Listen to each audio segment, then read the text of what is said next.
everybody, and welcome back to another episode of Addicts Editions. The transfers are starting to come in thick and fast for the Addicts now, and thank God that they are, because Christ, we do need some bodies to strengthen this team to get us out of this championship dogfight. And we have addressed today what is possibly the most important position that we needed to address, and maybe even the most important signing that we make in this transfer window, purely because of how much importance we needed to fill this position. You know, it's like we really needed to address it, and it is, of course, left back stroke left wing back. As we know, we've struggled with that position for the longest time since Josh Edwards suffered that injury, and then of course it was confirmed last night after our defeat to Derby County, which again, I mean, talking about that game briefly, that game just completely and utterly pissed me off, to be honest with you. Just real lack of attacking quality at all, lack of attacking presence. The left side once again was a major problem. Yes, TC did score a worldie, and well done to him with that.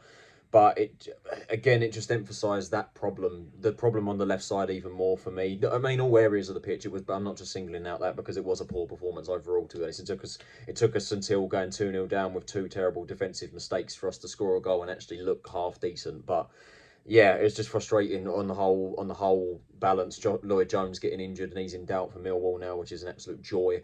And as I said, Josh Edwards has been ruled out even more longer term than he already was. He's suffered a setback with his recovery. Nathan Jones described it as catastrophic, which is just absolutely brilliant. And we desperately needed to address the left-hand side, because we've had TC playing there, and you guys know full well that I'm sick to death of him playing that position. Yes, he scored yesterday, but to be quite honest with you, I'd much rather him come off the bench, because I've said it so many times, I'm tired of saying it, but we know how good he can be off the bench, so I'd like to see him do that. And we obviously have added the likes of Rob Apter, who for whatever reason wasn't involved in the squad, and I'm just sick to death of that as well. Feel so bad for him. Jones's treatment of him is the biggest mystery of the season.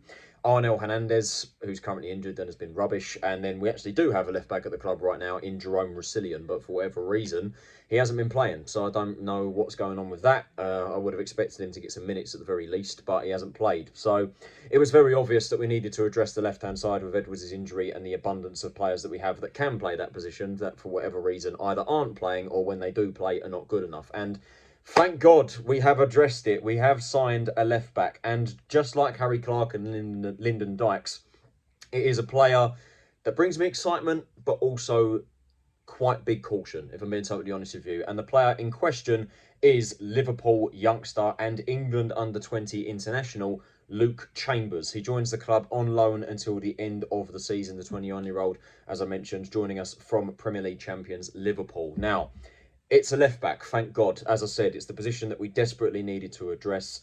And like I said, I'm excited, but also very concerned, and I have reason to. And I did say that on social media, on Twitter and on Instagram. For those of you who have seen it, you probably will know how apprehensive I am about this signing. But like I said, I think this probably will go down as perhaps the most important transfer we make, purely in terms of the position. And like I said, there is a couple of bits to like when it comes to Chambers, but stuff to be cautious about. So let's get into it right now and discuss it. So as I just said, 21 years old, comes from Liverpool. Of course, he is an England international. He's played at every youth level from under 16 or 15? Under 15. Under 15.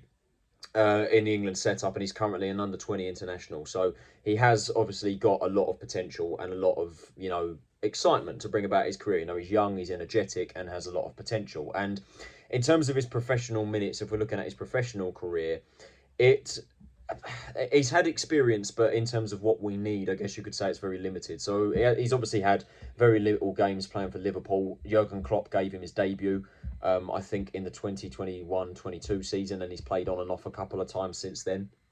I don't think he's played in the Premier League for them. I'll be surprised if he has.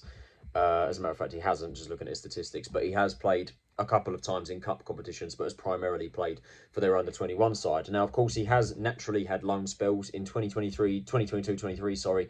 He went on loan to the Scottish Premiership club Kilmarnock, and then his loan spells where he's probably more well known for was at Wigan Athletic. In 2023-24, he went there in the second half of the season. He made 18 appearances, scoring 1 goal, and he went on a season-long loan back to Wigan last season in 2024-25. However, he only played 12 league games during that time. So you're probably wondering, why didn't that happen? Why is he not playing games in League One? And you obviously will decipher from that he has no championship experience. Now, the reason why he hasn't played that many games, and I did research this just to check this out, is you'll be delighted to know Long-term injury. You probably could have guessed that correctly. He suffered a quite serious back injury midway through last year, which took him out for quite an extended period of time. And upon doing my research, from what I've read anyway, I may be wrong with this, but I think the last time he played a game of football professionally was in March, which is exactly the same as Harry Clark before he come to us. And Clark obviously suffered quite a serious injury as well coming into the season.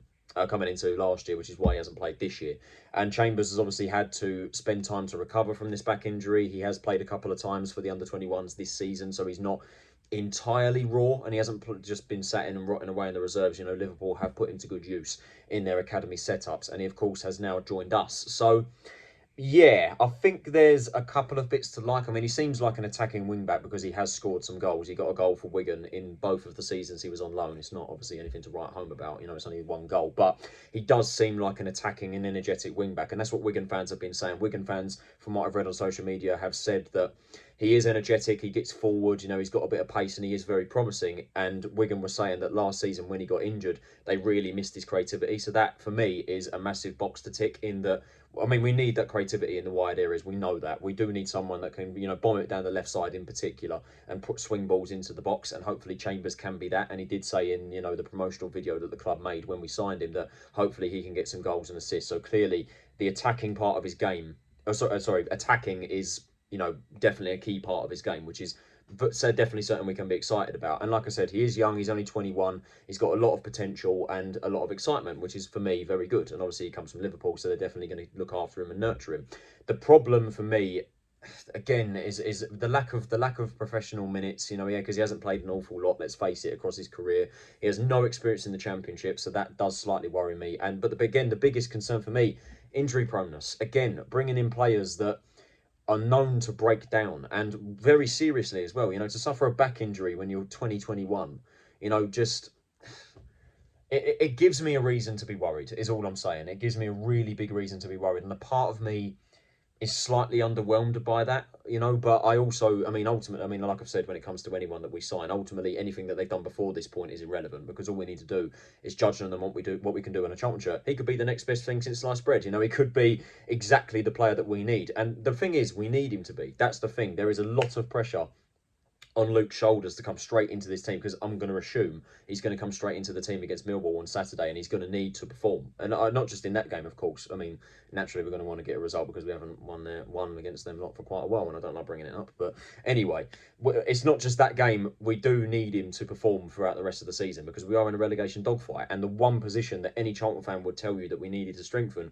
was that left-hand side, that left wing-back position, because Edwards, I mean, God, we've missed him this season. We really have. And we needed that presence, not just, you know, coming forward, but also coming back. And we know that Edwards can run the channel very easily. And his options besides that, TC, yes, he scored last night. People continue to complain that he's in the wrong position and he's, you know, our best attacking threat. And I agree with that to some degree. But that position isn't new to him, and he has not been good enough, at least when he starts. That's in my opinion. Rob Apter, please free him. Jones is all I'm saying. The fact that he's not playing is a joke. Hernandez has been terrible, and he's currently injured. And Rusilian, don't know why he's not been playing, to be quite honest with you. And I don't know when his deal expires. I'm assuming it's at the end of January. But the fact he's not playing is just utterly bizarre when we've had him there. But we've now got Chambers in, who has been in and around, you know, he's been playing, he's been keeping himself fit, he's recovered from his injury. He has had past experience with Wigan and looked pretty good for them by the sounds of it. So hopefully that's something that he can take on board and he can come to us and he can perform. But, I mean, as I say, he's the attacking wing-back that I think we needed. But the question is, how good is he on the defensive? Can he do it in the Championship? Will he break down, which is something that we cannot afford him to do?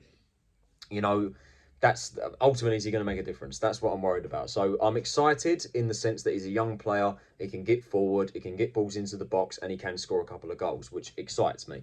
But like I said, the injuries, that's a major concern for me, the lack of experience. So again, similar to Clark and Dykes, bit of apprehension with this one. But ultimately, we of course are going to back him. We have to. We've got to back him, get behind him. He's a young lad. let's see what we can do, because like I said, this could be the most important addition of the entire transfer window, and hopefully not the last, because we do need to add a lot more bodies. I'm thinking at least another centre-back, at least another midfielder, and judging by the players that I think are going to end up on loan, i.e. Rob Apter and Tanto Alafe, which is probably a discussion for another video, we could probably do with some more bodies in and around the pitch as well. I mean, I don't know what's going to happen with James Bree. Are we going to get him back? Could we do with another striker? I don't know. But anyway, here in the now, Luke Chambers is here. We've finally addressed the left-back area, and let's just hope that this one is a bloody good one, because not to put pressure on his shoulders, but he needs to be.